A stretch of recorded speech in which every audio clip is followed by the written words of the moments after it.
Olá, hoje começaremos com uma pergunta.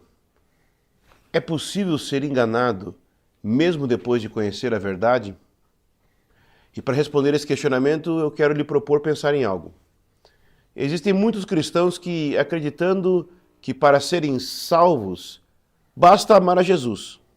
Bom, se isso envolve ter fé em Cristo, se arrepender dos seus pecados, obedecer aos mandamentos, então sim, para ser salvo basta amar a Jesus. Contudo, a Bíblia não nos propõe uma salvação por meio de uma atitude isolada. Por exemplo, em 2 Pedro, capítulo 1, dos 5 ao 11, o apóstolo Pedro nos propõe uma adição de qualidades à nossa fé, de forma que deixemos de ser cegos e cresçamos no conhecimento de nosso Senhor. E ele termina dizendo que, se nos empenharmos para consolidar o nosso chamado e eleição, jamais vamos tropeçar e que nossa entrada no reino eterno do Senhor seria inteiramente suprida. Ou seja, uma fé que não se desenvolve nos faz permanecer cegos a Cristo e passíveis de sermos capturados pelas propostas visíveis desse mundo. No fim das contas, não importa se andamos com Cristo e o servimos, se nossa fé não for desenvolvida de verdade, nós poderemos nos desviar diante das pressões. Você lembra de Judas? Judas Iscariotes. Ele amou 30 moedas de prata mais do que a Jesus. E Pedro, o próprio Pedro mesmo, ele tendo se arrependido depois, mas ele amou mais a sua própria vida do que a Jesus. O que os dois têm em comum? Bom, os dois pensavam estar prontos para perseverar até o fim. Eles acreditavam estar prontos para serem salvos e que jamais iriam abandonar Jesus. E a conclusão é que eles estavam enganados a respeito de si mesmos. Graças a Deus, o arrependimento chegou até Pedro um dia, que depois ele foi até o fim, e inclusive ele foi martirizado por amor a Cristo, mas isso não aconteceu com Judas. Então, respondendo à pergunta inicial, é possível, sim, ser enganado mesmo depois de ter conhecido a verdade, se não crescermos no conhecimento da verdade. Em outras palavras, não estudar, não buscar conhecer o Senhor com todo o nosso entendimento, não desenvolver a nossa fé, pode nos deixar vulneráveis ao engano, à apostasia, ao esfriamento do amor e nos tirar do caminho da santificação. Portanto, não é só necessário se preparar, como é necessário continuar se preparando. E eu quero te dar as boas-vindas ao terceiro e último episódio da série Sobreviventes, um guia de resistência à nova ordem mundial te incentivando a crescer no conhecimento de Cristo Jesus. Não permita que o seu amor por Deus resulte em uma falta de interesse em conhecê-lo, como muitos têm sido enganados e levados a pensar. Vamos continuar crescendo no conhecimento do nosso Senhor e perseverando nas instruções do nosso Mestre. Até aqui, você já conheceu 10 das 12 táticas de sobrevivência, sendo elas a primeira, se preparar para os cumprimentos proféticos por meio de reconhecer que sua fé vai ser desafiada e por meio de decidir ser fiel independente das circunstâncias. Segundo, se preparar para ser fiel por meio de estar ciente que você pode vir a ser desafiado e por meio de criar um ecossistema de prestação de contas e por meio de aprender a fazer uma autoavaliação honesta da sua própria vida. Terceiro, se preparar para a perseguição, estando ciente dos seus medos e vencendo os seus medos com o temor do Senhor, sendo forte, se fortalecendo e se capacitando para resistir. Quarto, se preparando para mais perseguição, estudando o martírio, entendendo o sacrifício extremo da fé, estando ciente do martírio que acontece ao redor do mundo, sendo fiel a Jesus mais do que uma programação de igreja, sempre estando focado na essência da fé. Quinto, se preparando para os dardos inflamados do inimigo, pensando sempre de forma estratégica sobre a sua vida espiritual, estando cheio do Espírito Santo, vigiando e orando. Sexto, se preparando para uma igreja falsa, se envolvendo então em ministérios de missões, participando ativamente da vida da igreja, desenvolvendo educação e treinamento cristão. Sétimo, se preparando para as dificuldades e provações vindas da parte de Deus. E como você faz isso? Confiando nas promessas de Deus, se apoiando nas garantias divinas, desenvolvendo os músculos espirituais, praticando e fortalecendo sua fé ativamente. Oitavo, se preparando para as tentações que vêm da parte do diabo, criando proteção na sua fé, proteção para a sua confiança em Deus e tendo a cobertura espiritual dos seus amigos, uma rede de apoio da sua fé. E 9, se preparando para os falsos ensinos que vão chegar por meio de estudar Escritura e estudar doutrina e sempre estar ciente que o engano pode ser uma possibilidade real, estando alerta para os falsos ensinos que podem estar rondando a sua vida. E 10º lugar, estar preparado contra a sedução do mundo, sempre olhando para a realidade ao seu redor, para além, tendo uma perspectiva de eternidade.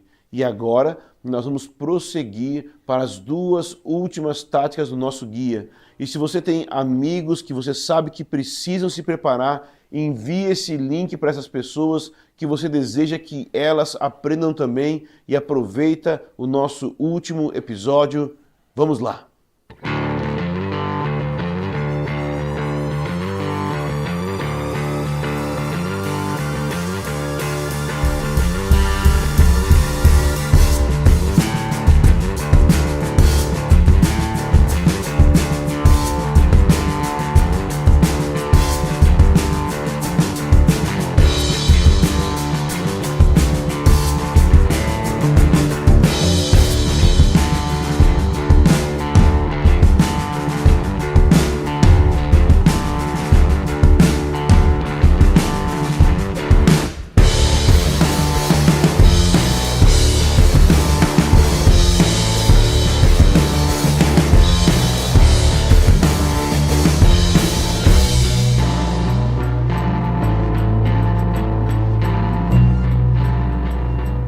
Estamos prontos para o último dia, meu amigo Fábio. Finalmente chegamos nesse último dia e nós estamos prontos para liberar sobre você mais da palavra de Deus, mais conteúdo profético, conteúdo da palavra. Existe muita coisa que precisa ser ministrada hoje, palavra de Deus pura, genuína, para ministrar o seu coração. Tanto que nós ficamos de pé aqui porque a gente quer ministrar com mais unção sobre você. Se a gente pudesse, a gente pulava agora aqui e caía no sofá e com você, caía onde você estivesse agora mesmo aí. A gente queria pular, pegar você pelo pescoço e falar: existe um tempo profético começando hoje mesmo e nós queremos que você se conecte com aquilo que Deus está fazendo.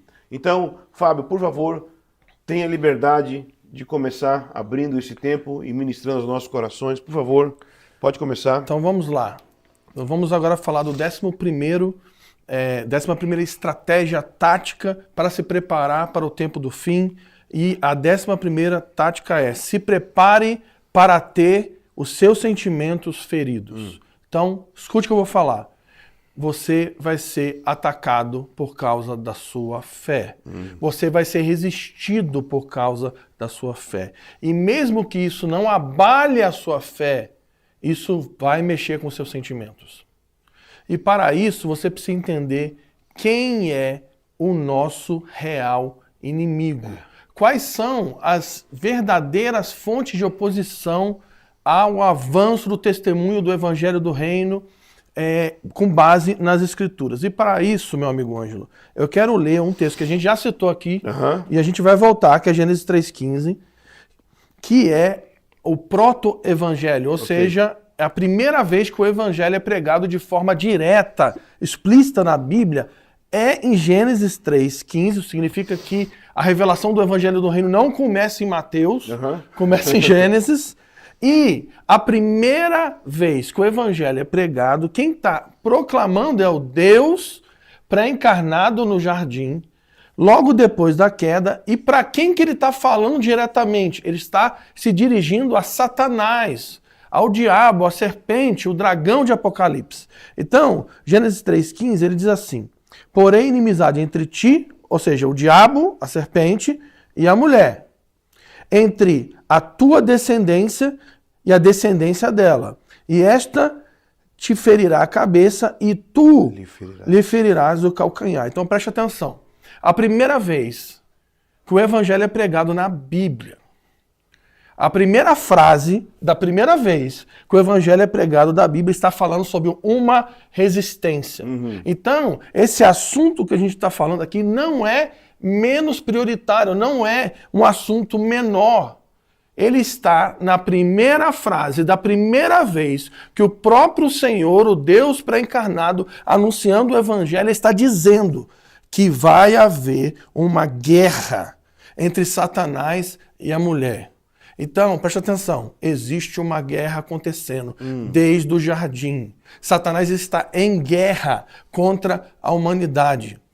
E o principal inimigo de Satanás é a humanidade. Então, Satanás não está lutando diretamente contra Deus, porque ele não é tão louco assim. Ele está lutando contra o homem com o objetivo de ferir o coração de Deus. Então, vamos lá. Então existe uma guerra, existe uma resistência. Isso não começou no Novo Testamento, isso começa aqui no jardim. E olha só o que ele vai dizer. Porém, inimizade entre ti e a mulher, e entre a tua descendência e a descendência dela. Então, olha que interessante. Todo mundo aqui, quando vai pregar, meu amigo, sempre vai focar no descendente da mulher. Que o descendente da mulher é Cristo, que esmagou a cabeça da serpente. Mas você já reparou que na maioria das vezes que as pessoas pregam sobre esse tema, eles falam sobre o descendente da mulher, mas ninguém fala sobre o descendente da serpente? Olha o que está escrito aqui. Por inimizade entre ti, Satanás e a mulher. Então tem um nível de guerra aqui, entre Satanás e a humanidade.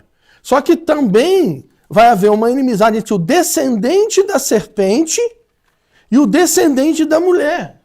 Então, se o descendente da mulher é Cristo, que esmagou a cabeça da serpente na cruz, a pergunta é, quem é o descendente da serpente? Então, o descendente da serpente é o anticristo. Agora, a hora que... Se o descendente é Cristo, da mulher, o descendente da serpente é o anticristo. É o anticristo. E olha que interessante. Resistência, batalha espiritual. Não é um assunto que começou no Novo Testamento. Começa no jardim. E fim dos tempos. Está no início dos tempos. Está no início. A primeira vez que o evangelho está sendo pregado na Bíblia, Deus está anunciando uma batalha no tempo do fim, entre o anticristo e Jesus. Ou seja, se você quer entender Apocalipse, você precisa entender Gênesis. Então, o que a gente quer colocar como cenário para você entender? Quem é o real inimigo? Porque, como nós falamos, você vai ser resistido. E mesmo que isso não abale a sua fé, isso vai mexer com as suas emoções, vai mexer com o seu interior. E você precisa entender o verdadeiro inimigo. Então, número 1, o verdadeiro inimigo começa com o entendimento que o que está por trás da perseguição global, o que está por trás da guerra espiritual é o diabo e não pessoas. Paulo é muito claro em falar isso em Efésios 6, no versículo 12, nós não lutamos contra inimigos de carne e sangue, mas contra potestades e principados no mundo invisível, contra grandes poderes nesse mundo de trevas, contra espíritos malignos nas regiões celestiais. E é por que nós temos que prestar atenção aqui em Efésios 6,12? Por que Paulo está dizendo, não lutamos contra isso, lutamos contra aquilo. Porque conforme o fim dos tempos vai avançando, você vai ver pessoas traindo umas às outras, odiando umas às outras, traindo você. E a tendência é você ter os seus sentimentos feridos contra seus amigos, seus sentimentos feridos contra pessoas ao seu redor. Mas o que você precisa é identificar as verdadeiras fontes de oposição que não são seus familiares, não são talvez alguém na sua igreja. Não, você precisa perceber que existem batalhas espirituais acontecendo por detrás dos relacionamentos.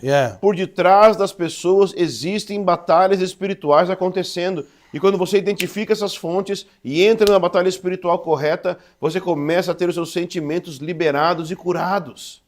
Inclusive, Jesus fez isso. Porque quando Jesus anuncia que vai se entregar, o que Pedro fala para ele? Ele fala, não, por favor, Senhor, de maneira nenhuma o Senhor vai fazer isso aí. E aí o Senhor Jesus diz para Pedro, arreda, Satanás. Olha, forte, né? Meu Deus. Porque Jesus tinha consciência de quem era o seu verdadeiro inimigo que estava lhe resistindo. Ele não vai para cima de Pedro. Ele não ofende Pedro. Ele não exorta Pedro. Na verdade, ele exorta Pedro, mas olha como é que ele exorta.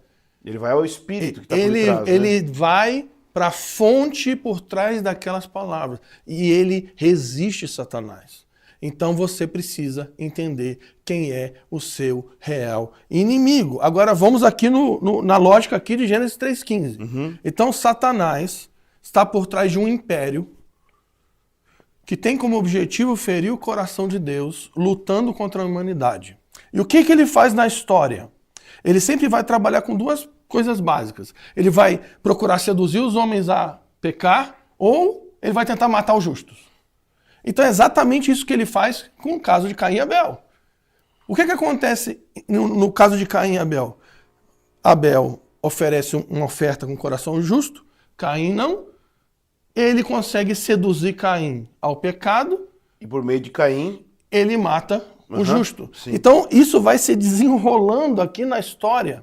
E se você for ver essa luta de um império das trevas, ela tem basicamente 3 inimigos, vamos dizer, fundamentais, primários, que é a família, Israel e a igreja. Que são 3 estruturas que Deus escolheu para revelar sua justiça na terra. Então você vai ver o tempo todo Satanás lutando contra essas 3 estruturas. Por quê? Porque são estruturas que Deus edificou na terra para revelar sua justiça. Só que temos o Satanás e um império que também está por trás de um sistema do mundo. A Bíblia vai dizer que Satanás é o Deus desse século. Quando a gente olha para Salmos 2, o que a gente vê lá em Salmos 2? Davi está dizendo que os reis desse mundo vão se unir e vão dizer... Vão conspirar contra o Senhor. Vão conspirar contra o Senhor e dizer o quê? Vamos romper nossas ligações com Deus e com o seu ungido. Então, olha que forte. Satanás, ele tem um império no mundo invisível, mas ele também está por trás de um sistema mundano, influenciando esse sistema para que o sistema produza comportamentos ante Deus. Você quer ler aí, Salmos 2, para galera? Porque se amotinam as nações e os povos tremam em vão, os reis da terra tomam posição e os governantes conspiram unidos contra o Senhor e o seu ungido e dizem, façamos em pedaço as suas correntes e lancemos de nós as suas algemas.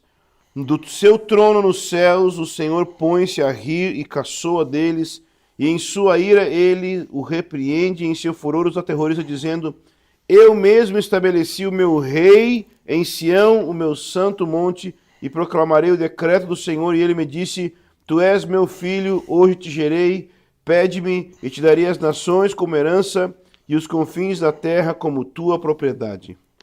Então, olha que interessante. Pedro vai dizer que o Espírito de Jesus está desde o início sob profetas. Então, toda vez que você vê alguém se levantando na história e profetizando a palavra do Senhor, o que está por trás dessa pessoa, o que está influenciando essa pessoa é o Espírito de Cristo. Pedro vai falar isso lá na frente. Da mesma forma que o Espírito de Cristo está sobre pessoas desde o início, também o espírito do anticristo também opera no mundo. Então temos Satanás com um império de seres caídos que está influenciando o sistema do mundo por meio do espírito do anticristo. Então, por exemplo, vamos voltar para Caim e Abel. Abel, se você for olhar lá na frente, você vai ver que Jesus ele vai citar profetas. E ele cita Abel como um profeta. Abel era um cara profético. Temos 4 correspondentes. 4 correspondentes da Síria aqui. Meu Deus, ela está como? Possuída. Não, tudo isso. Tudo isso é um mistério para mim. Esse meme vai ficar muito legal. O que eu estava falando, eu esqueci. Caim e Abel. Caim e Abel. Então, o Espírito do Cristo estava sobre Abel. Mas o que estava influenciando Caim para assassinar Abel? O Espírito do Anticristo. O mesmo Espírito assassino. Então, em 1 João fala sobre isso. isso. Que o Espírito do diabo, o Espírito do Anticristo, é um Espírito assassino, é o mesmo Espírito maligno que atua e é o Espírito que não confessa a Cristo. Lê pra gente aí, 1 João. 1 João 4,3 diz assim: mas todo espírito que não reconhece a verdade a respeito de Jesus não é de Deus. Esse é o espírito do anticristo, sobre o qual vocês ouviram que viria ao mundo. Olha só, o espírito do anticristo daquele que viria e de fato já está aqui. Então olha o que ele está dizendo, o espírito do anticristo já está no mundo desde o início. Mas o espírito do anticristo também aponta para alguém que vem. Então, a outro ponto que a gente quer focar aqui em Gênesis 3,15 é o descendente da serpente. É um homem que vai se levantar no tempo do fim, que vai seduzir nações para se levantar contra o estabelecimento do reino do Messias. Por isso está claro aqui, por inimizade entre a serpente e a mulher e inimizade entre a descendência da serpente e a descendência da mulher. Em Gênesis 3,15 está falando sobre o sistema do anticristo, que a Bíblia vai chamar de besta, de filho da perdição, de chifre pequeno, de vários reis do norte, Gog, ou seja, tem várias profecias que vai falar de um líder político que vai marchar do norte de Jerusalém, ele vai seduzir nações, vai levantar um conglomerado de nações que vai se levantar, que vai erguer um sistema político-militar para lutar contra o estabelecimento do reino do Messias. E isso tudo vai resistir a essas 3 realidades. Uau. A família, Israel e a igreja. E a igreja. E se você é alguém que está submetido a Cristo, você é inimigo desse sistema. E você vai ser perseguido. Então, quando a gente olha uma realidade dessa, a gente pensa o quê? Meu Deus, não tem chance pra gente. O diabo é muito forte, a gente vai perder. Não. O próximo ponto e o último ponto é: se prepare para vencer. Porque nós queremos mostrar para você que o tipo de igreja que Deus vai levantar no fim dos tempos não é uma igreja que vai estar aí para morrer. Nós acreditamos que a igreja vai passar pela grande tribulação. Nós queremos deixar isso muito claro aqui para você. Tem gente que pensa assim: não importa se a igreja vai passar ou não vai passar pela grande tribulação, o que importa é amar Jesus. Não! Importa sim! Por que importa, meu querido? Porque se você vai passar por uma guerra, se eu fosse o diabo e fosse acontecer uma guerra, a primeira coisa que eu ia chegar e dizer pro exército é falar assim, ó: não vai ter guerra nenhuma, não se prepara para guerra, fica quietinho aí, não treina para guerra, não vai acontecer guerra nenhuma, não. E atacar o exército e destruir todo mundo. Mas eu quero te falar, está vindo uma guerra. As principais batalhas, as batalhas épicas dos fins dos tempos estão chegando. Mas não são batalhas nas quais nós vamos perder. São as batalhas nas quais a igreja vai brilhar mais do que nunca. Serão as batalhas heróicas dos fins dos tempos, onde a maior glória da igreja vai se levantar mais do que no início. A melhor parte da história está chegando. A melhor parte do livro de Deus ainda vai ser contado, que é o livro de Apocalipse. Não, nós não entramos no livro de Apocalipse, irmã Baby. Não, nós agradecemos pela sua boa vontade, mas nós vamos entrar! Está chegando os dias mais gloriosos da igreja. Estão chegando os dias de Apocalipse 15, os dias dos vencedores da marca da besta. Você já leu isso em Apocalipse 15? A Bíblia diz que existem aqueles que vão vencer o anticristo. Existem aqueles que vão vencer a marca da besta. Você sabia disso? Você sabia que você foi chamado para fazer parte daqueles que vão vencer a besta, que vão vencer a marca, que vão vencer o sistema do anticristo? Mas como nós vamos vencer? Será que nós vamos vencer pegando em armas? Será que nós vamos vencer atacando? Não. Nós decidimos usar um nome que não é nosso, é de um autor secular, chamado Opção Beneditina. Opção Beneditina é de um livro secular, mas vem de um conceito, e esse conceito ele nasce lá pelo ano 400 depois de Cristo. O que aconteceu no ano 400 depois de Cristo? Nesse ano, nessa época, a igreja ela estava caindo da sua pureza original. A igreja começou em Atos, né? Cheia de glória, cheia de autoridade, cheia de unção, mas ela começa a se cristalizar num sistema denominacional e então ela vai se tornar aquilo que nós chamamos da Igreja Católica Apostólica Romana. Então ela começa a se tornar um sistema cristalizado e alguns homens de Deus, homens e mulheres de Deus, que depois nós vamos chamá-los dos místicos da história da igreja. Eles olham a igreja como ela está, imagina que a igreja é um grande barco, mas só que está afundando, é isso que estava acontecendo na época. O que eles decidem fazer? Eles pulam do barco e eles vão nadar num oceano desconhecido chamado deserto. Nascem ali os primeiros pais do deserto, os primeiros padres do deserto. O primeiro padre e pai do deserto é Antônio do Egito. Só de falar o nome de Antônio do Egito eu já fico por dentro pegando fogo. Esses homens foram os pais da batalha espiritual. Eles começaram um movimento onde eles iam para o deserto, lugar onde ninguém tinha estado. E eles começavam ali um movimento eremita, um movimento isolado do todo. E eles se dedicavam ao estudo, à oração, à meditação, porque eles não aguentavam mais o sistema corrompido de igreja, o sistema superficial de igreja que eles estavam vendo. Só que eles eram um só. Eles estavam sozinhos. Mas o que aconteceu? Com o tempo, porque esses homens viviam debaixo da presença de Deus, as pessoas começavam a ir buscar conselhos. E elas, porque recebiam bons conselhos, viam que tinha a presença de Deus na vida desses homens, resolveram talvez construir uma casa próximo, porque pensavam, tá melhor perto desse cara aqui no deserto do que lá na cidade. E gradualmente foram se construindo cidades ao redor desses homens. Essas cidades se tornaram os primeiros mosteiros.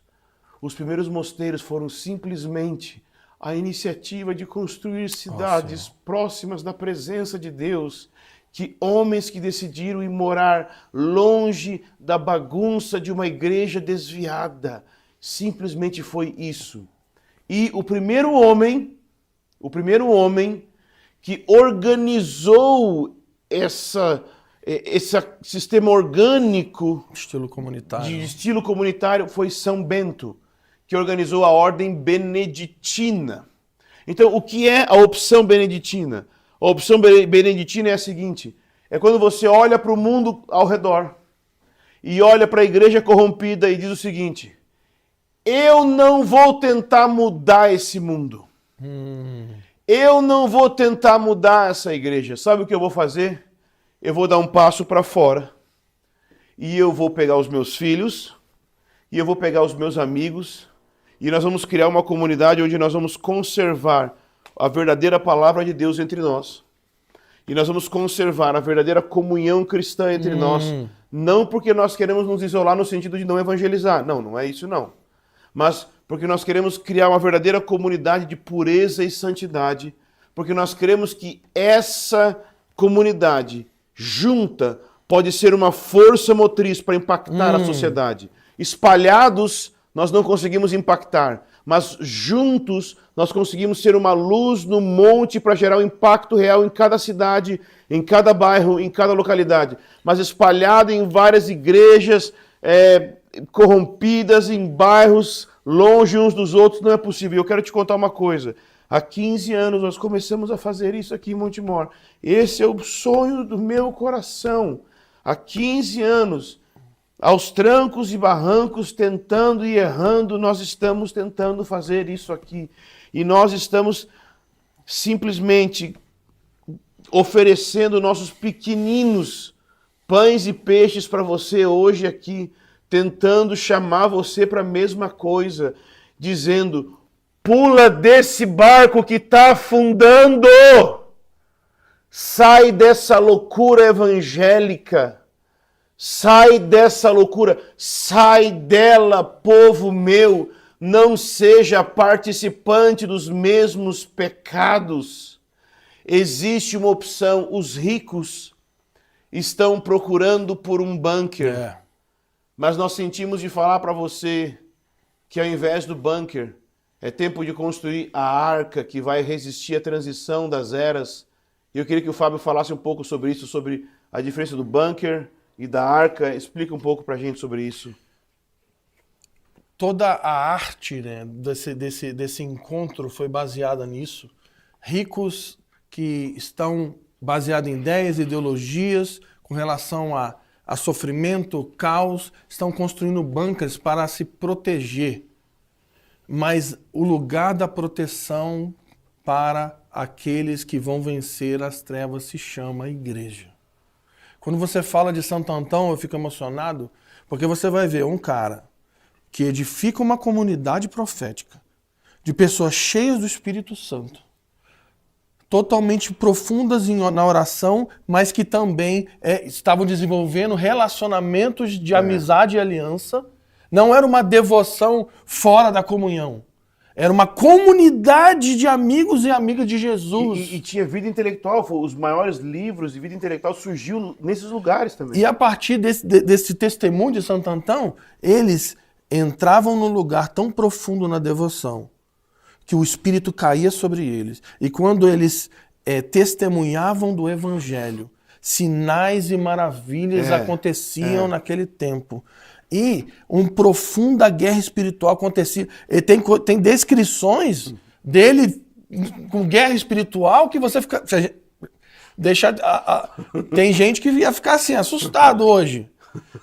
Mas para nós, o que emociona, o que nos impulsiona é, no tempo do fim, nós vamos experimentar a maior perseguição da história. A maior guerra espiritual da história vai acontecer na grande tribulação. Martírio, frieza, apostasia, falsos profetas, falsos mestres, que vão enganar a muitos com falsos sinais. Isso fala sobre o dia do Senhor. Mas ao mesmo tempo, a Bíblia diz em Joel que antes do grande e terrível dia do Senhor, no mesmo momento que vai haver o nível mais profundo de trevas no mundo, vai haver o maior derramamento do Espírito da história. Joel diz que antes do grande e terrível dia do Senhor, o Espírito vai ser derramado sobre todas as nações, sobre toda carne, e vai se derramar sobre famílias.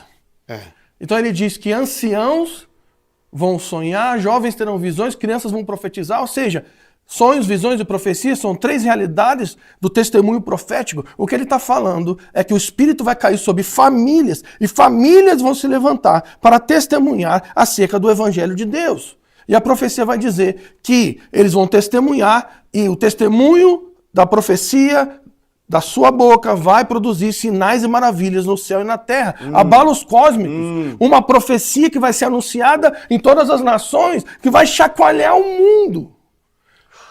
E fala lá que aonde o nome do Senhor for invocado, ali haverá salvação. Interessante que Ângelo está reafirmando, nós cremos que vai passar pela grande tribulação. Mateus 24 é muito claro. Jesus disse, depois da tribulação daqueles dias, então vocês verão Jesus voltando. O sinal do Filho do Homem vindo sobre as nuvens. Depois da tribulação daqueles dias, os anjos vão recolher os santos para se encontrar com Jesus. Mas o que Jesus fala logo em seguida dessa afirmação que nós vamos passar pela grande tribulação? Ele dá uma instrução para nós. E a gente quer ler isso aqui. Leia. Mateus 24, 37 diz assim: profecia de Jesus sobre o tempo do fim. Pois assim como foi nos dias de Noé, também será a vinda do Filho do Homem. Porquanto assim como nos dias anteriores ao dilúvio, a geração daquela época comia, bebia, casava e dava-se em casamento até que o dia que Noé entrou na arca e eles não perceberam. Esse é o ponto. Uma geração, ele estava embriagada com a vida normal. Enquanto havia uma geração embriagada com a vida normal, um homem, um amigo de Deus chamado Noé, foi visitado pela palavra profética. E ele se submeteu à palavra profética. E ele incluiu a sua família para edificar algo na terra como resposta daquilo que Deus estava produzindo no mundo. Enquanto isso, o mundo estava embriagado com a vida normal. E eles não perceberam o que Deus estava fazendo por meio daquela família. Senão quando veio o dilúvio e levou a todos. Assim será também a vinda do Filho do Homem. Deixa eu dizer uma coisa para você. Deus convida Noé e sua família a reconstruir o mundo. Mas antes, ele convida Noé a um projeto, edificar uma arca, para que por meio dessa arca o Senhor pudesse salvar todos aqueles que ele estava elegendo para fazer parte de uma nova era. Oh, Deus. Ó Senhor. Jesus, nós pedimos, Espírito da profecia, vem sobre o Brasil, vem sobre nós, vem sobre essa geração e nos livra da embriaguez da vida normal. Nos livra de não perceber o que você está fazendo. E assim como Deus propõe um projeto para Noé, construir uma arca, para que a sua família fosse salva da ira que estava vindo, e a partir dessa arca eles iam reconstruir o mundo com Deus. Jesus tem um projeto hoje. Quando a gente fala de missão, Ângelo, muita gente tem muitos projetos. Projeto todo tipo. Mas Jesus tem um projeto. E qual é o projeto de Jesus? Jesus disse: edificarei a minha igreja e as portas da morte não prevalecerão sobre ela. É por meio da igreja que nós vamos vencer a morte. É por meio da igreja que nós anunciamos nas regiões celestiais a multiforme sabedoria de Deus a principados e potestades. Então o que nós estamos propondo aqui é, o Senhor está nos chamando nesses dias para edificar na terra comunidades proféticas. Construir comunidades proféticas, que são o tipo dessa arca que vai salvar famílias para a era vindoura. E o que são comunidades proféticas? São comunidades de amigos e amigos de aliança que se submeteram ao senhorio de Jesus, que resolvem juntos ter comunhão com a presença de Deus, desenvolver santidade por meio dessa comunhão e desenvolver sujeição mútua uns aos outros. Para quê? Para que nós nos levantemos no tempo do fim e sejamos o cumprimento de Efésios 5. Vai haver um sistema do anticristo? Vai haver uma Babilônia que vai ser uma capital que vai capitanear tudo isso? Vai ter um exército que vai vir do norte invadindo Jerusalém? Vai ter perseguição? Mas Paulo também afirma que nesse tempo vai haver uma igreja gloriosa que vai vencer a Satanás. Apocalipse 12 vai acontecer. O testemunho profético da igreja vai provocar a derrubada do dragão e todo o seu império. Deus está levantando uma igreja gloriosa. E nós queremos fazer parte disso. Hoje nós ainda vamos responder perguntas até o final da live, se você quiser. Você vai poder fazer perguntas para a gente, mas continuando aqui, Mateus 25 fala assim: o reino dos céus, pois, será semelhante a 10 virgens que pegaram as suas candeias e saíram para se encontrar com o noivo. 5 delas eram insensatas. Ó Senhor. 5 eram prudentes. As insensatas pegaram as suas candeias mas não levaram óleo. As prudentes, porém, levaram óleo nas vasilhas, junto com as suas candeias. O noivo demorou a chegar, e todas ficaram com sono e adormeceram. À meia-noite ouviu-se um grito: o noivo se aproxima! Saiam para encontrá-lo! Ó Senhor. Então todas as virgens acordaram e prepararam as suas candeias. As insensatas disseram para as prudentes: dá-nos um pouco do seu óleo, pois as nossas candeias estão se apagando. Elas responderam: não, pois pode ser que não haja o suficiente para nós e para vocês. Vou comprar óleo para vocês. E saindo elas para comprar óleo, chegou o noivo. As virgens que estavam preparadas entraram com ele para o banquete nupcial, e a porta foi fechada. Mais tarde, vieram também as outras e disseram: Senhor, Senhor, abra-nos a porta para nós. Mas ele respondeu: a verdade é que não as conheço. Eu não os conheço. Entenda uma coisa: deixar sua preparação para depois é como deixar para comprar óleo quando o noivo estiver chegando. Pensando que o dia do Senhor está longe, nós podemos acreditar que nós temos todo o tempo do mundo para fazer o que quiser, deixando para nos preparar quando der tempo, só lá na frente. Infelizmente, esse é o tipo de vida cristã que muitos crentes têm levado, um estilo de vida no qual a volta de Jesus não interfere em praticamente nada na rotina. Alguns acreditam que nós devemos estabelecer o reino dos céus agora. E eles estão com a sua mente preenchida até o topo de planos do que eles querem fazer com a igreja deles, como que eles querem fazer o ministério deles avançar. Outros estão tão focados em fazer a vida mundana agora dar certo, em que eles querem ter a vida mais confortável agora, em ter tudo o que eles puderem, tudo que a vida mundana tem para oferecer, que eles não têm tempo para nada. E nada disso, no fim das contas, seria um problema, até porque uma noiva que está para se casar, ela não deixa de se importar com o trabalho, vida financeira, ministério. Então, essas coisas na medida certa não seriam um problema.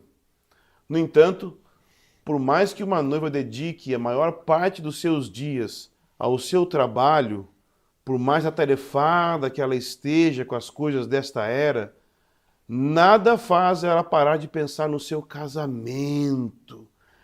Em toda a sua agenda, tudo que ela faz gira em torno de uma só coisa: os preparativos para o casamento. A gente que lida com noiva, a gente que lida com meninas que vão casar e casais que vão casar, a gente sabe muito bem como é que é isso. Não é comum, para não dizer assim, problemático, que uma noiva viva de uma maneira como se o casamento não existisse, entende? Se vivesse trabalhando e nunca pensando no casamento. Não é comum um cristão viver o seu dia a dia constante como se Jesus não fosse voltar nunca. A noiva de Cristo, ela deveria de estar organizada agora, sempre pensando no casamento que vai ter com o seu amado Jesus. Não se preparar para esse evento é igual a não amar o noivo de todo o coração. É não amar a aliança que tem com Jesus. Entende que nós somos como noiva, com a aliança na mão direita, que vai passar a ser casado na mão esquerda. Não estar com a mente voltada para o dia do Senhor é não estar amando essa aliança que eu tenho na mão direita, esperando que ela passe para a mão esquerda. Já parou para pensar nisso? Basicamente é isso. O plano de Deus é transicionar a aliança de um lado para o outro, é consumar esse plano, é levar à plenitude. Mas se nós não temos a mente voltada para o futuro, nós não estamos nos preparando para celebrar o casamento do seu filho. Preste atenção. Enquanto o casamento não chega, os preparativos não terminam. nós precisamos purificar as nossas vestes, santificar o nosso corpo, preparar a nossa mente, o coração para amar o Senhor Deus de todo o nosso coração até o último suspiro, mesmo diante da perseguição, mesmo diante da morte, do ódio, da apostasia, do aumento da iniquidade. A nossa preparação exigirá de nós pureza cada vez maior num mundo cada vez mais coberto pelo lamaçal do pecado. Essa preparação, irmãos, não é passiva. A nossa fé exige obras, o nosso amor precisa dar fruto. Nós, do Centro Mascalim, nós acreditamos que o retorno de Jesus vai resolver todos os problemas do mundo e que não existe nada que deveria de atrair mais o anseio do nosso coração do que a volta de Jesus. Isso é sério, irmãos. A gente criou isso aqui, criou essa live, criou a escola. Não é porque a gente quer ser uma escolinha hype de falar sobre um assunto, assunto estranho, assunto para criar hype, sabe? Que falar de volta de Jesus cria hype. Não, é que nós realmente acreditamos. A volta de Jesus resolve todos os problemas do mundo, toda a injustiça do mundo, toda a dor do mundo. A ressurreição dos corpos resolve todos os problemas do mundo, todas as dúvidas, angústias, necessidades, tudo vai ser resolvido, mas você precisa estar preparado. Você precisa ter óleo estocado na sua vasilha. Você precisa estar preparado, pronto para o momento, quando gritarem, eis o noivo, saiam ao seu encontro. E é para esse dia que nós estamos vivendo. É para esse evento que nós estamos nos preparando. E nós sabemos que nem todas as pessoas vão caminhar conosco. Jesus mesmo disse na parábola, né, que certo homem estava dando um grande banquete, convidou muitas pessoas a participar do banquete, chegou na hora e eles começaram a dizer, não, eu casei, não quero ir. Não, eu comprei um campo, eu não quero ir. As pessoas começaram a dar várias desculpas. Então, que desculpa você vai começar a dar? Eu não sei qual é a desculpa que você vai dar. Cada um dá a sua. Mas nós, aqui na Mascalim, nós estamos nos preparando para o dia do retorno de Jesus e para as bodas do Cordeiro. Nós estamos nos dedicando de todo o coração, toda a força, todo o entendimento nessa missão e nós acreditamos de todo o coração na importância de criar essa comunidade, essa arca, essa comunidade beneditina, de pular fora desse sistema louco que existe hoje e perseverar diante dos acontecimentos escatológicos juntos. Nós temos compartilhado tudo que nós temos estudado por mais de 10 anos numa plataforma online de estudos. Nós criamos uma comunidade online para fortalecer a fé das pessoas, o amor em Cristo. Nós estamos espalhando isso no mundo inteiro. Gente, no mundo inteiro, literalmente, ok? Onde eu tenho ido no mundo, eu tenho encontrado pessoas que falam, ei, eu sou Mascalim. Onde a gente vai no mundo, a gente tem encontrado pessoas, assim, isso é uma honra poder ouvir. E as pessoas falam... Pessoas de fala hispânica se esforçam para aprender. Estudar. E assim, é uma honra porque eles falam com um coração do tipo assim, nós somos uma família. Ei, eles olham no olho e falam... É mais que um clube da luta. É um negócio mais ou menos assim... Eu sei o que você sabe, eu sinto o que você sente. Nós estamos juntos numa mesma causa. Eles estão juntos em prol de conhecer mais a respeito do fim e se preparar para a volta do Senhor Jesus. E se você entende a importância disso, se o seu coração anseia pelo grande dia do Senhor, não espere que outros entendam. Não espere para ser compreendido por outros, por aqueles que estão vivendo para esta era, para esse tempo.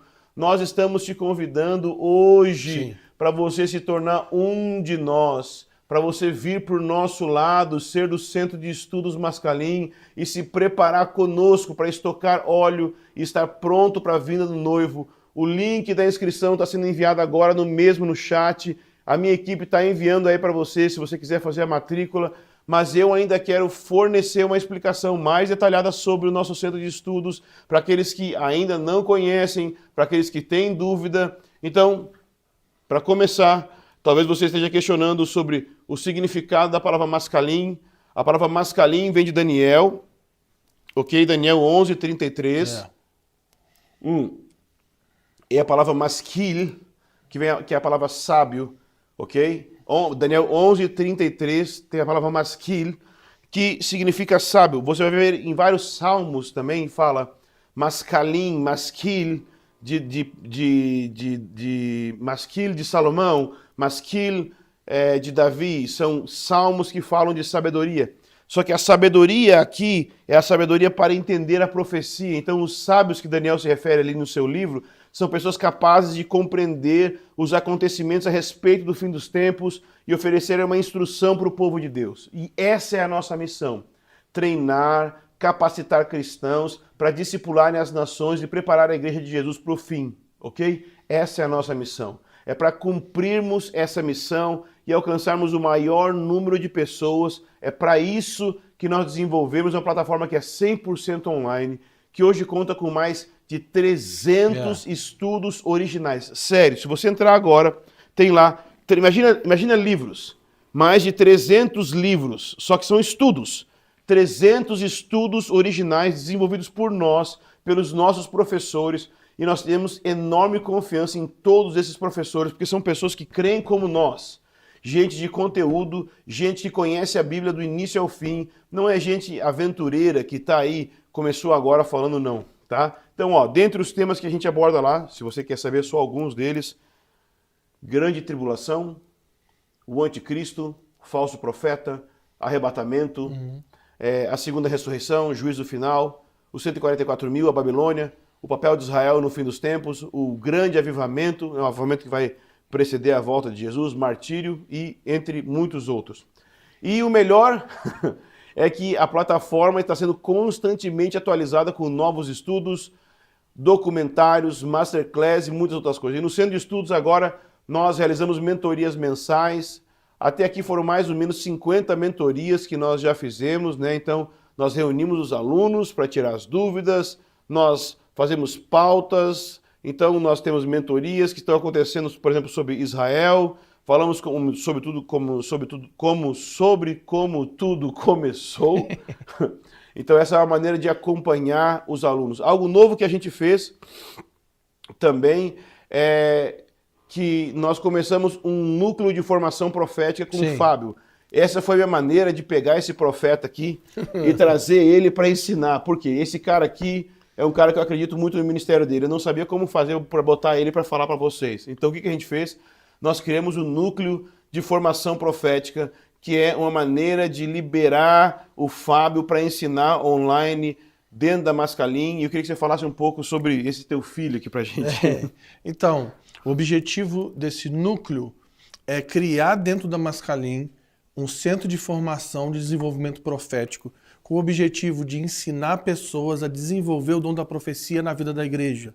E também trabalhar com essa construção de comunidades proféticas. E nós acreditamos que antes do grande dia do Senhor, Deus levantará uma grande comunidade profética global que servirá ao corpo de Cristo, trazendo direção para a sua igreja, por meio da capacidade de ouvir a Deus e expressar os seus pensamentos e os seus caminhos para o mundo.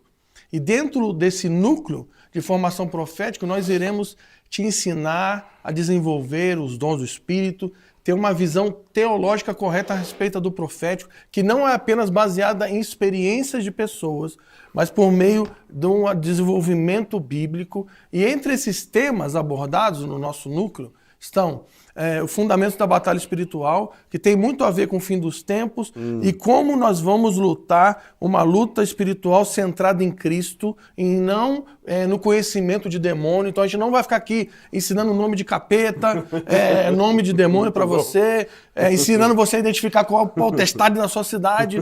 Não, nós vamos te ensinar princípios bíblicos da batalha espiritual para você estar pronto para esse tempo do fim. Também nós ensinamos sobre visão profética, que é uma aula que o Ângelo é muito especialista, que é o desenvolvimento do plano de Deus na história por meio de uma leitura panorâmica da Bíblia. Também falamos sobre o serviço corporativo da profecia, que é focado em características de comunidades proféticas. Então, que tipo de pessoa eu preciso me tornar para fazer parte de alguma comunidade profética e que tipo de pessoa eu preciso me tornar para liderar uma comunidade profética.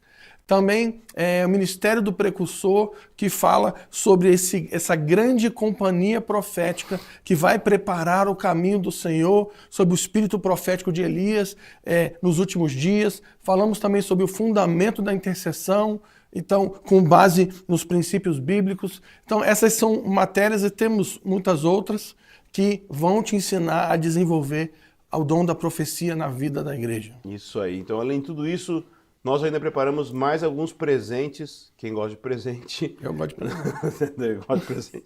Então, a gente preparou mais alguns presentes para você que tem tudo a ver com o que nós estamos falando aqui. Então, se você se tornar membro da Mascalim, você vai receber acesso à Masterclass de História da Igreja dos Avivamentos, que foi ministrada pela Carol, a minha esposa, e por mim junto. Então, o ensino dessa aula, ele vai aumentar a sua expectativa por avivamento. Eu, particularmente, acredito que avivamento, ele é essencial para você entender escatologia, porque uma escatologia que não se conecta com avivamento é uma escatologia sem esperança. Então, nós queremos uma aula que é de História da Igreja e dos avivamentos exatamente por causa disso. Então vai te ajudar a aprender, por exemplo, com os erros do passado, aqueles que vieram antes de nós. Um outro curso que você vai ganhar é o curso Escatologia de Jesus, que é o conteúdo, inclusive, do meu livro, que não saiu ainda, mas vai sair, em nome de Jesus! Em nome de Jesus! É basicamente uma aula onde eu ensino Mateus 24, verso a verso. Nós falamos um pouco aqui de Mateus 24, não é? Então, Mateus 24 e 25, o sermão do Monte das Oliveiras, né? Verso a verso, Mateus 24 e 25. Você vai ganhar um pôster também das 70 Semanas de Daniel. Você vai receber, que basicamente, 70 Semanas de Daniel é o quê, né? Vamos explicar. Todo o fim dos tempos em um gráfico. Você vai entender todo o fim dos tempos de uma maneira gráfica, do início ao fim, é muito bom. Que é o gráfico que nós usamos para ensinar isso. Isso. Daniel 9, do 24 ao 27, ok? Então isso vai te ajudar a ter um panorama mais claro dos eventos futuros. Você vai conseguir, você pode botar, sei lá, no seu quarto, você pode pendurar, você vai conseguir isso, ter em mente bem claro os eventos futuros. Você vai ter a Masterclass do Panorama de Efésios, é uma Masterclass que deveria de ser curta, mas eu deixei ela gigante de boa. Graças a Deus. Era para fazer de 15 minutos só, e eu comecei a dar aula de 1 hora, 2 horas cada aula, então assim, ficou uma super aula que eu amo, ok? A aula de Efésios está maravilhosa, eu sou apaixonado por Efésios, é um dos livros mais importantes da Bíblia. Se você quer ter visão profética, Efésios é um livro essencial para isso, porque ele descreve a vontade de Deus. Então, se você quer descobrir a vontade de Deus para a sua vida, você precisa ler Efésios, porque ele mostra a vontade cósmica de Deus e isso conecta com a vontade de Deus para a sua vida individualmente. É o desenvolvimento da autoridade da igreja para a luta espiritual no tempo do fim. Exatamente. Então, bom, você já conheceu um pouco melhor a respeito da Mascalim, mas mais uma vez, a nossa equipe está enviando agora mesmo o link de inscrição aqui no chat e você já pode fazer a matrícula. E caso você queira ver tudo o que eu acabei de dizer com seus próprios olhos, sem firmar nenhum compromisso de longo prazo, eu quero te lembrar que você tem 7 dias de garantia incondicional. Ou seja, se você entrar hoje para Mascalim, mas perceber que não era o que você esperava, então você pode solicitar o reembolso, ouve bem o que eu estou falando, o reembolso de todo o valor investido dentro de 7 dias, ok? Por isso, aproveite para realizar a sua inscrição sem medo e preocupação. No final, você só fica se realmente quiser. Clique no link aqui abaixo e se torne um Mascalim, ok? Perguntas. Vamos lá. Vamos para as perguntas, então. Então eu vou ler e você responde. Ok. Claro! Por que não? O que fazer para não me levar pela tentação de querer julgar ou mudar igrejas que já fiz parte e que sinto que podem estar caindo em engano?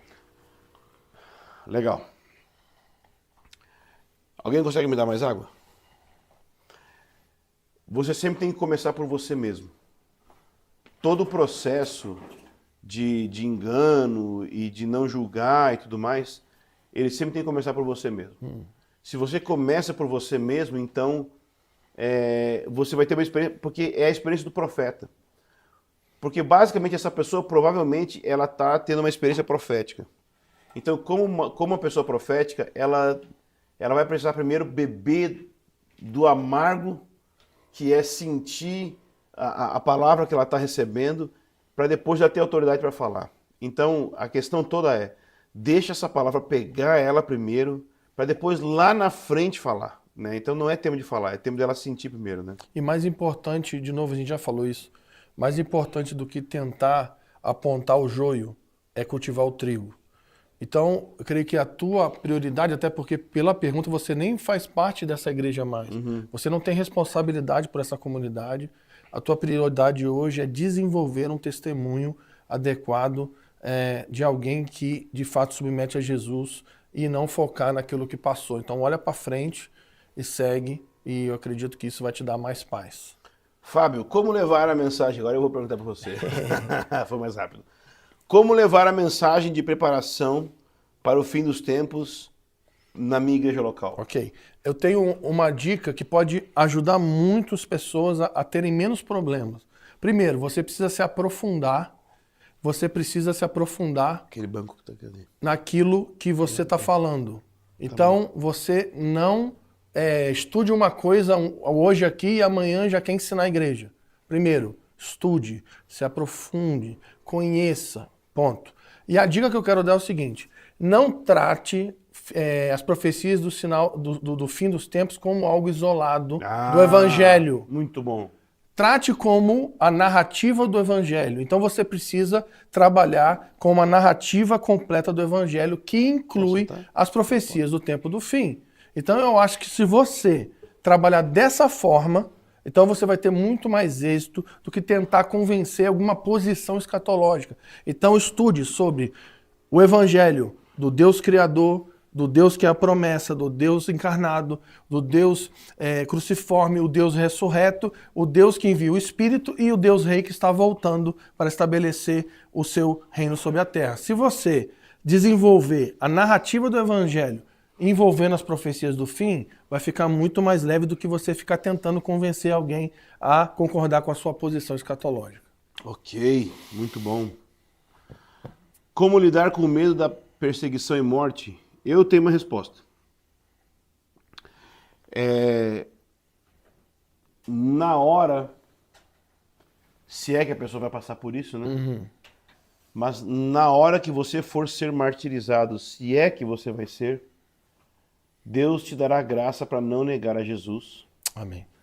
Porque se você não negar a Jesus, a glória toda vai ser de Jesus por você não ter negado. Caso contrário, a glória vai ser... A gente crê muito na preparação, mas a glória não pode ser da preparação. A glória tem que ser totalmente da graça de Deus que te sustentou para não negar Jesus. Então Deus vai te dar graça para que no fim Ele receba a glória por você não ter negado a Jesus e não ter temido a morte naquele momento. Amém. Próxima pergunta. Como eu posso saber se terei ajuda caso eu tenha dúvidas em algum conteúdo da Mascalinha? A resposta é simples. Nós temos tutores que vão te acompanhar e responder as tuas dúvidas via Telegram. Então nós temos pessoas que estão trabalhando especificamente para te ajudar nas suas dúvidas. Uma outra resposta seria, se virarmos as câmeras, vários deles estão aqui atrás. Mas daí teria que virar as câmeras, eu não vou fazer isso não. Essa pergunta eu vou fazer para o Ângelo. Ele gosta muito de responder essa pergunta. Essa pergunta que eu vou fazer agora. Atenção você que está me ouvindo. É uma das perguntas que o Ângelo mais gosta de responder. Não existe comunidade profética na minha cidade. O que eu faço? Faça Mascalim. Você achou que eu ia falar outra coisa. Faça Mascalim. A Mascalim é uma comunidade profética. Então, quando você entra na Mascalim, você começa a fazer parte de uma comunidade profética, você começa a experimentar essa realidade entre os demais membros da Mascalim, você começa a vivenciar isso. Se Deus permitir que você comece a andar na direção mais prática de mudar de cidade, isso vai ser feito mais adiante. Mas no início você precisa fazer isso através do estudo da Bíblia, para depois dar passos práticos. Bom, vamos lá. Essa pergunta aqui eu vou... Depois da tribulação virá o arrebatamento? Então, Vou ler aqui o versículo, para ficar mais fácil. Mateus 24. 29 diz assim: Logo depois da tribulação daqueles dias, o sol escurecerá, a lua não dará sua luz, as estrelas cairão do céu, os poderes do céu serão abalados, então aparecerá no céu o sinal do Filho do Homem, todas as nações da terra se lamentarão e verão o Filho do Homem vindo com poder e grande glória sobre as nuvens do céu. Então ele enviará os seus anjos com alto som de trombeta, os quais reunirão seus escolhidos desde os quatro ventos, de uma a outra extremidade da terra. Então, está muito claro aqui no texto de Mateus 24 que depois da tribulação daqueles dias, então a trombeta tocará, quem está morto em Cristo vai ressuscitar, quem está vivo em Cristo vai ter o seu corpo transformado, então nós vamos ser arrebatados até as nuvens, como Paulo nos ensina. Então sim, depois da grande tribulação nós vamos ser arrebatados com Cristo até as nuvens, e depois que o exército de Cristo estiver reunido nas nuvens, Jesus vai descer, como está escrito em Zacarias 14, vai assentar no seu trono em Jerusalém, vai destruir todos os seus inimigos e vai governar a terra eternamente. Amém. Amém. A mascalinha é só para líderes e pastores que fizeram cursos ou seminários? Como vou estudar escatologia com você? Com vocês, se sei pouco sobre o assunto. Nossa, mas a nossa metodologia de ensino, ela é muito simples. A gente consegue juntar duas coisas ao mesmo tempo. A gente consegue juntar profundidade Sim. com simplicidade ao mesmo tempo. Aliás, isso é uma das coisas que mais é dito, que as pessoas falam assim, como é que vocês conseguem ser profundo e simples ao mesmo tempo? Como? Não sei, só sei que é. A gente aprendeu a fazer assim. A gente aprendeu sempre a ir de maneira profunda, mas sem complicar com palavras difíceis. Então, é o nosso estilo, gente. A gente não complica na nossa explicação, mas gosta de ir profundo na explicação ao mesmo tempo. Então você vai conseguir aprender sim, não é só para líderes não. Inclusive, vou reafirmar o que eu estou falando.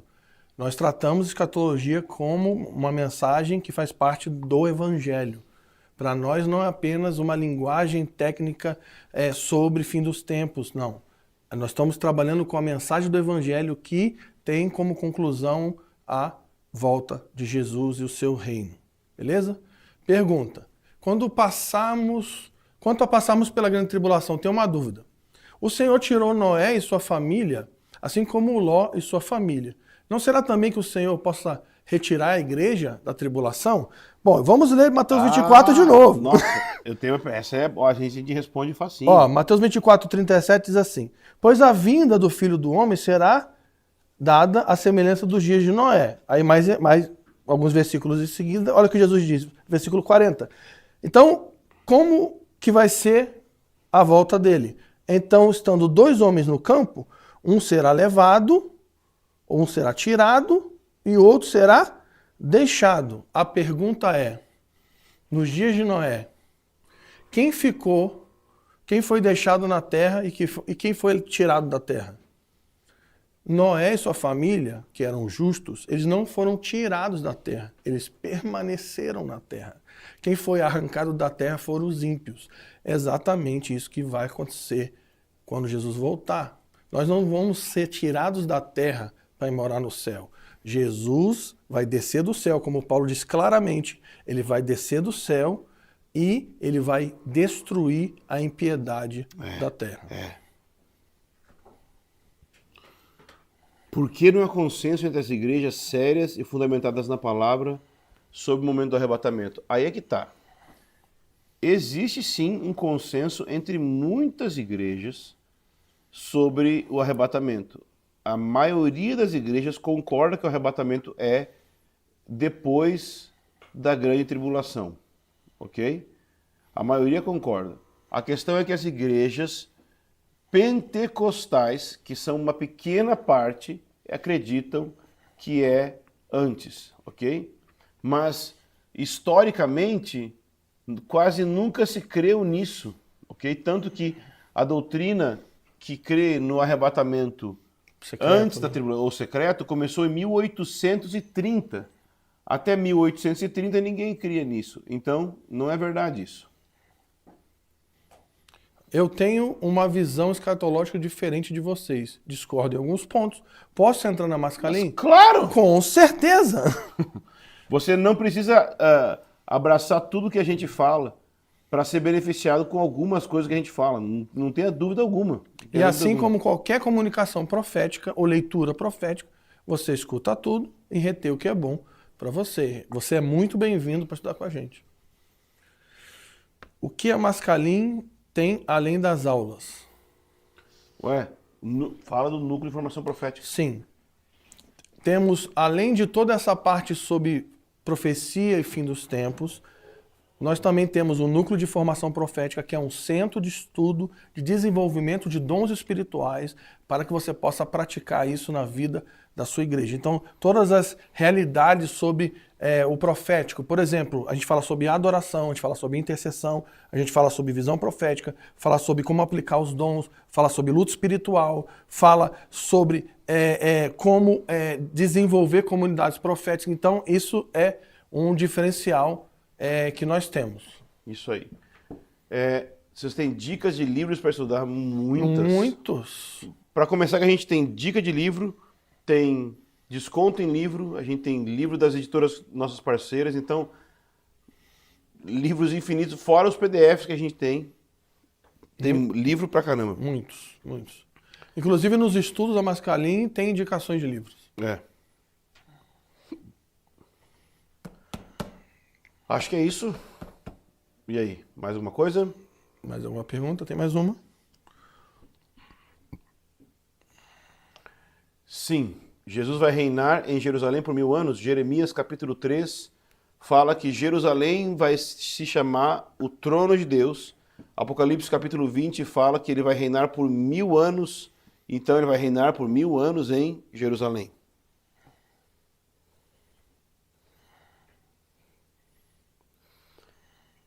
Ok. Vamos lá. Lê aí. Ângelo e Fábio, tem muitas pessoas na internet falando de armazenamento de alimentos, velas, rádios a pilhas. O que vocês dizem sobre isso? É mais ou menos o que a gente está falando dentro dessa aula aqui, né? Que a gente não tem nada contra, a gente não está pregando contra isso de maneira nenhuma, mas nós estamos dizendo que o espírito de medo não é o espírito de Cristo. E que as pessoas estão fazendo isso não porque elas têm um discernimento espiritual, mas porque elas têm um pensamento conspiracionista. E o conspiracionismo não é o discernimento espiritual. O discernimento espiritual, ele opera a partir da Bíblia. E a partir da Bíblia, nós não somos orientados a fazer isso, nós somos orientados a buscar piedade. Basicamente essa é a nossa opinião. Bom, vamos lá. Como é possível conciliar o estilo de vida ocidental de liberdade e liberalismo com o radicalismo e conservadorismo do Islã, se o anticristo será islâmico? Ah, muito fácil. Querido, muito fácil. Vai na Nike. Como que essa resposta pode ter sentido, né?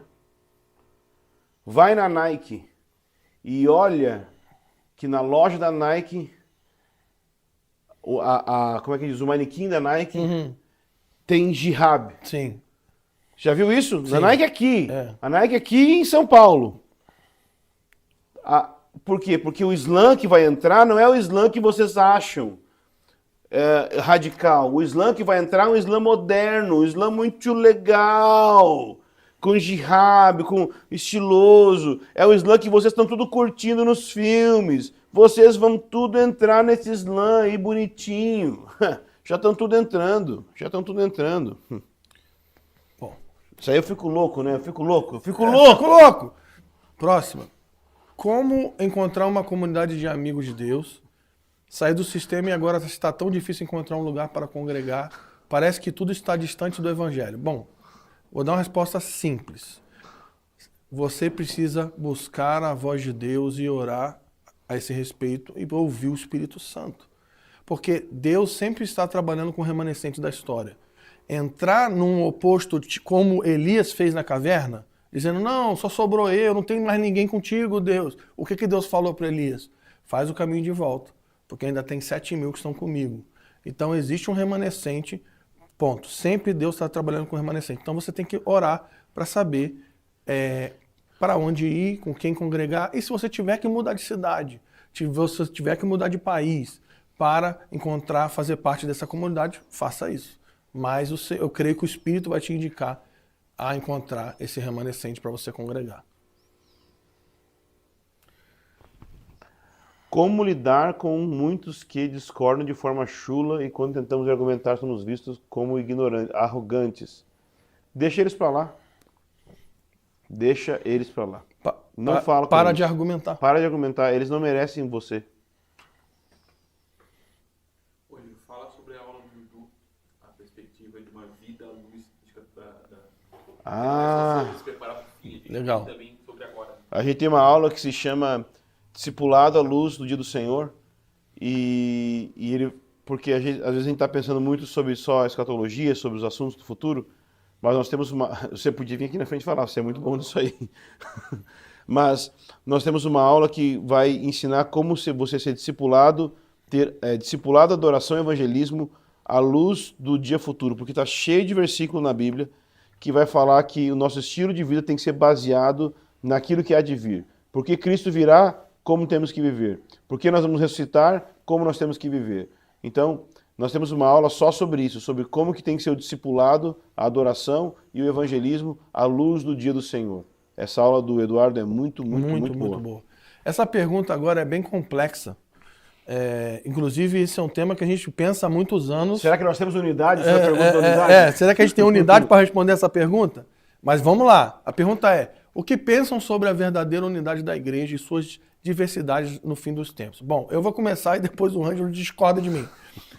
Eu creio que o mais importante você entender sobre unidade não é buscar uma igreja que vai concordar com todos os pontos da visão bíblica, mas é um tipo de igreja que vai ser por meio do verdadeiro evangelho. É isso aí. É minha resposta é essa. Tendo fé no verdadeiro evangelho.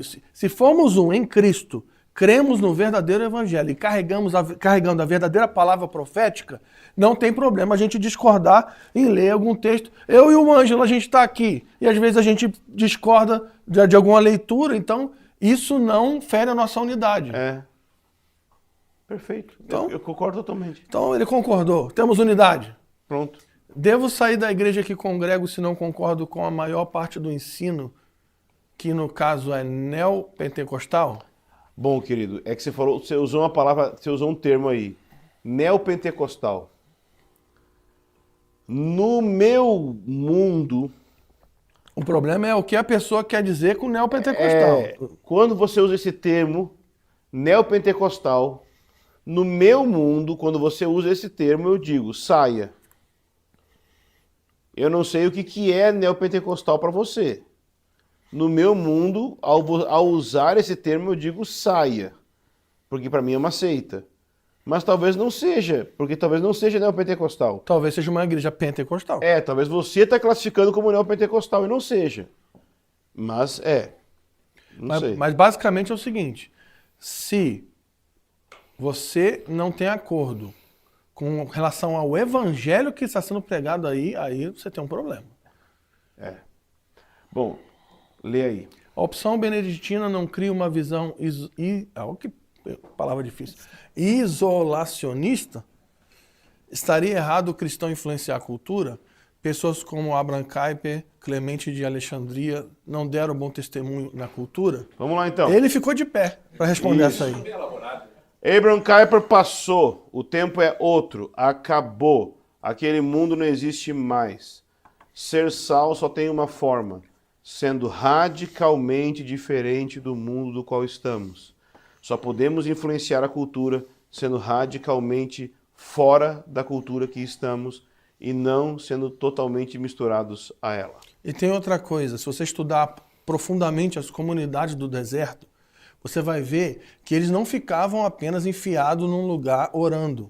Eles desenvolviam relacionamento entre eles, desenvolviam uma vida piedosa, mas também iam nas cidades para pregar o evangelho, expulsar demônios e curar enfermos. Eles tinham sim um desenvolvimento do testemunho do evangelho nas cidades. Então, a gente não está aqui dizendo que você tem que juntar você mais 3 e ir para um sítio no meio do mato e ficar orando lá longe. Não, a gente não está falando isso.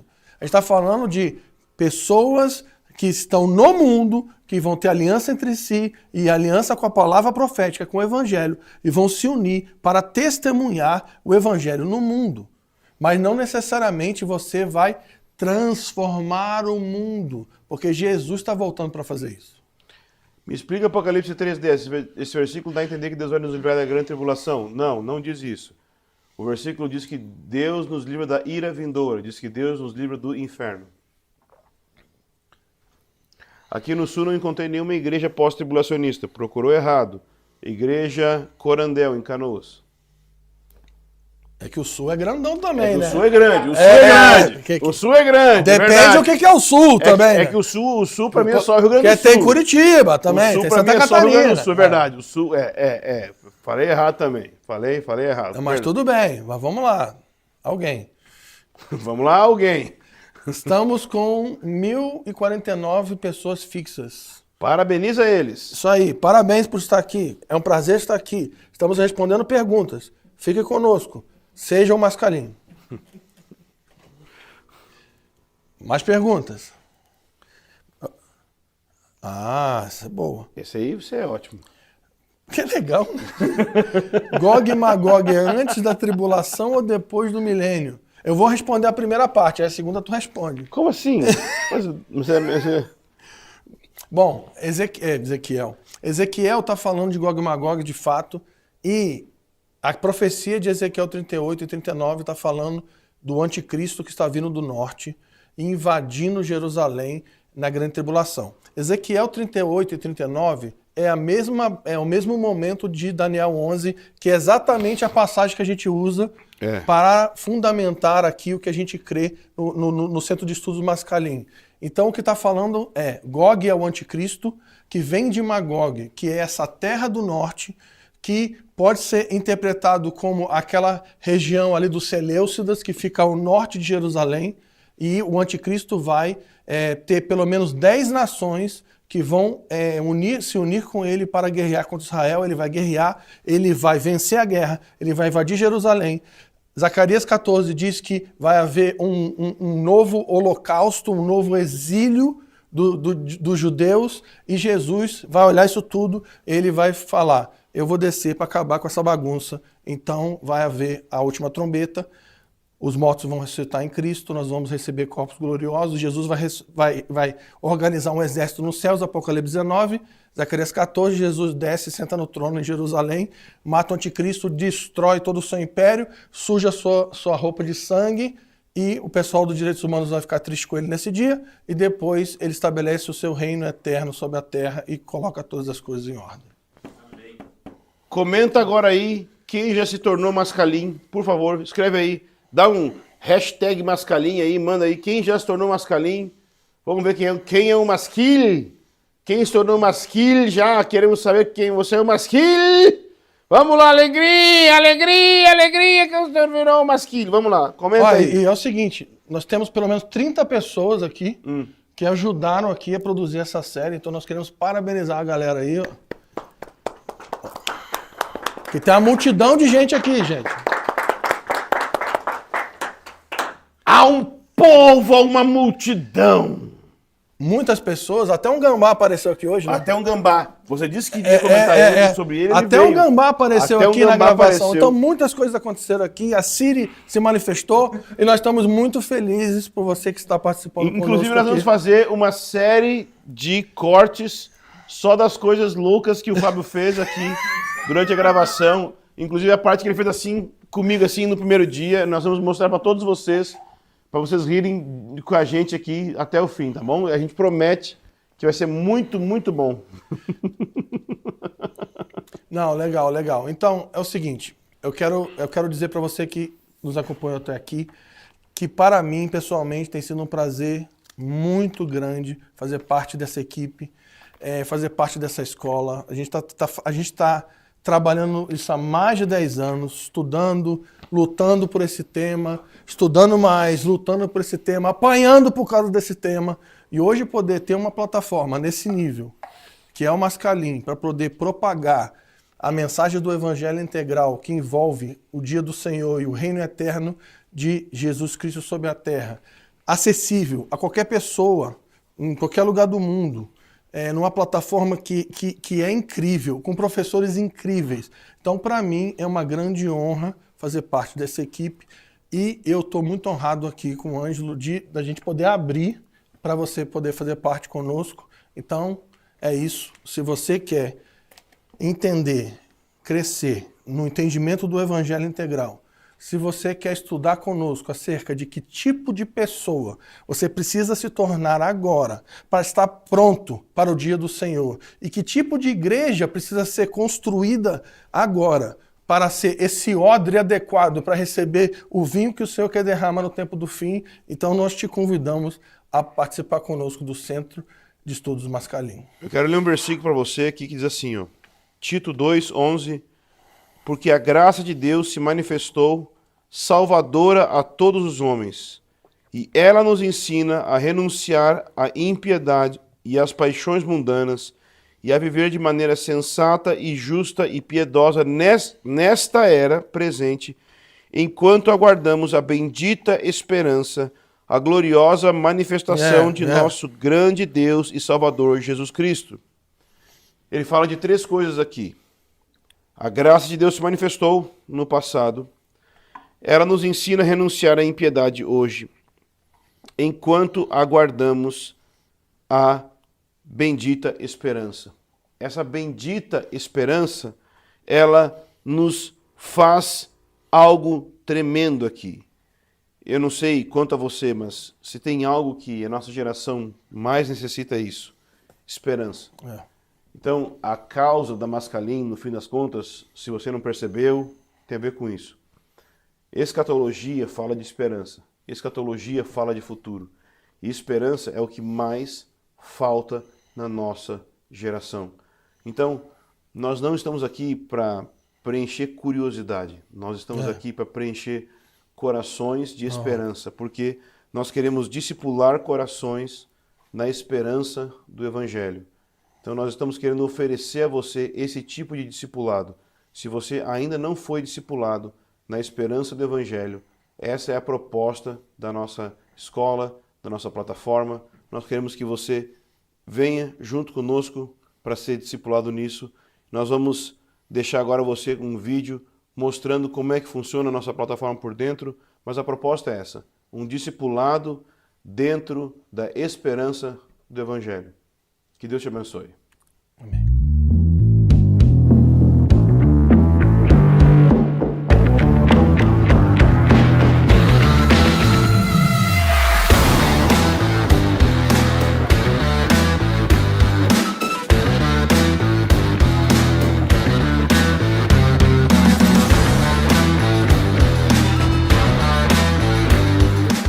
Vamos olhar os capítulos 4 e 5 e é muito interessante porque a temática desses capítulos elas são muito semelhantes e elas vão mostrar a humilhação dos reis desta era. Deus, adoração é uma resposta, como nós já falamos.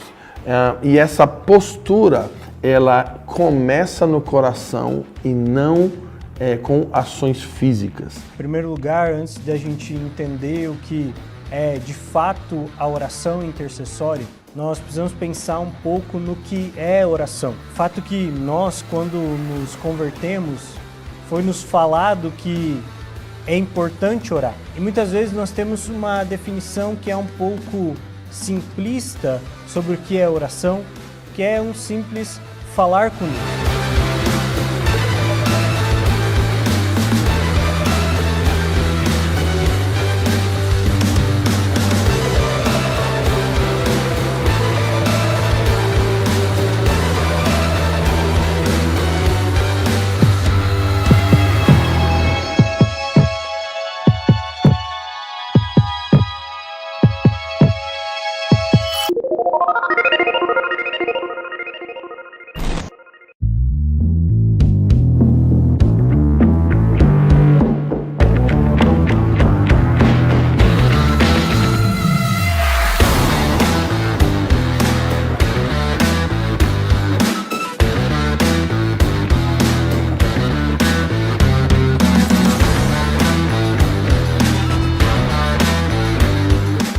nós vamos olhar os capítulos 4 e 5 e é muito interessante porque a temática desses capítulos elas são muito semelhantes e elas vão mostrar a humilhação dos reis desta era. Deus, adoração é uma resposta, como nós já falamos. E essa postura, ela começa no coração e não com ações físicas. Em primeiro lugar, antes de a gente entender o que é de fato a oração intercessória, nós precisamos pensar um pouco no que é oração. O fato que nós, quando nos convertemos, foi nos falado que é importante orar. E muitas vezes nós temos uma definição que é um pouco simplista sobre o que é oração, que é um simples falar com Deus.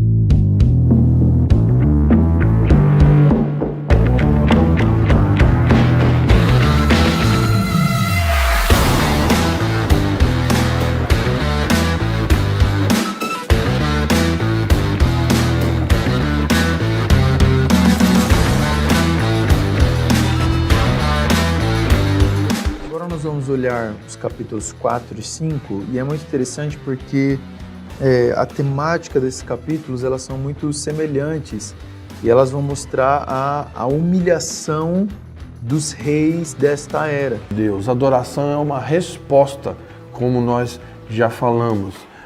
E essa postura, ela começa no coração e não com ações físicas. Em primeiro lugar, antes de a gente entender o que é de fato a oração intercessória, nós precisamos pensar um pouco no que é oração. O fato que nós, quando nos convertemos, foi nos falado que é importante orar. E muitas vezes nós temos uma definição que é um pouco simplista sobre o que é oração, que é um simples falar com Deus.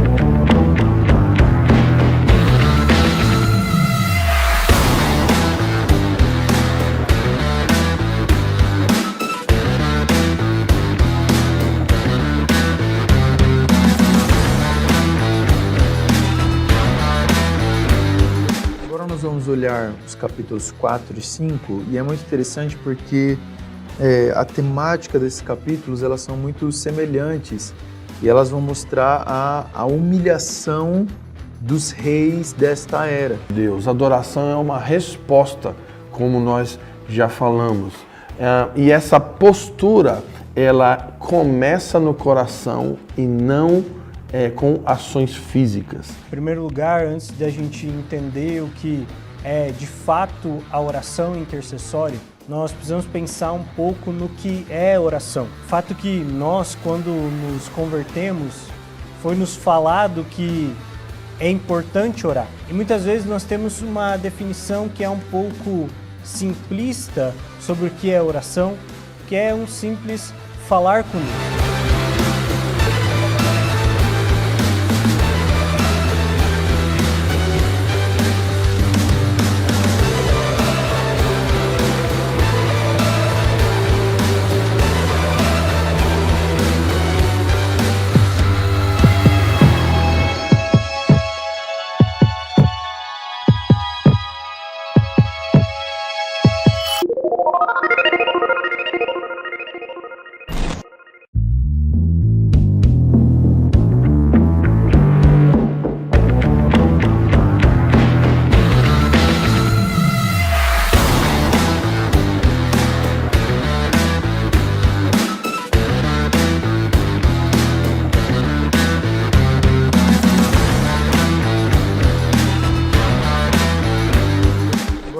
olhar os capítulos 4 e 5 e é muito interessante porque a temática desses capítulos elas são muito semelhantes e elas vão mostrar a humilhação dos reis desta era. Deus, adoração é uma resposta, como nós já falamos.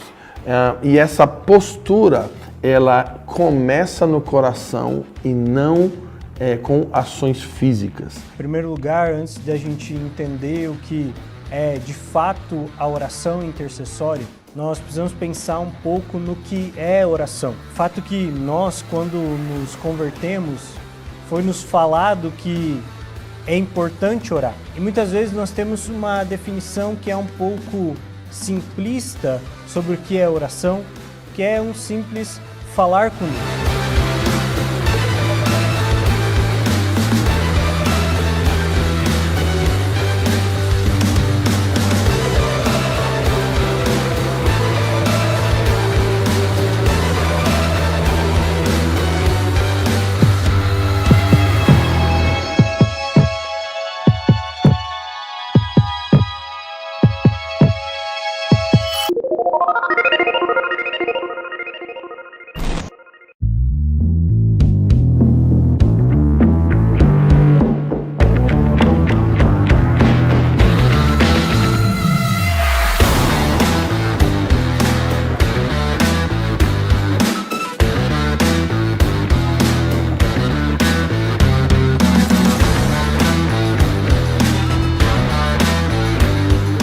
Nós vamos olhar os capítulos 4 e 5 e é muito interessante porque a temática desses capítulos elas são muito semelhantes e elas vão mostrar a humilhação dos reis desta era. Deus, adoração é uma resposta, como nós já falamos.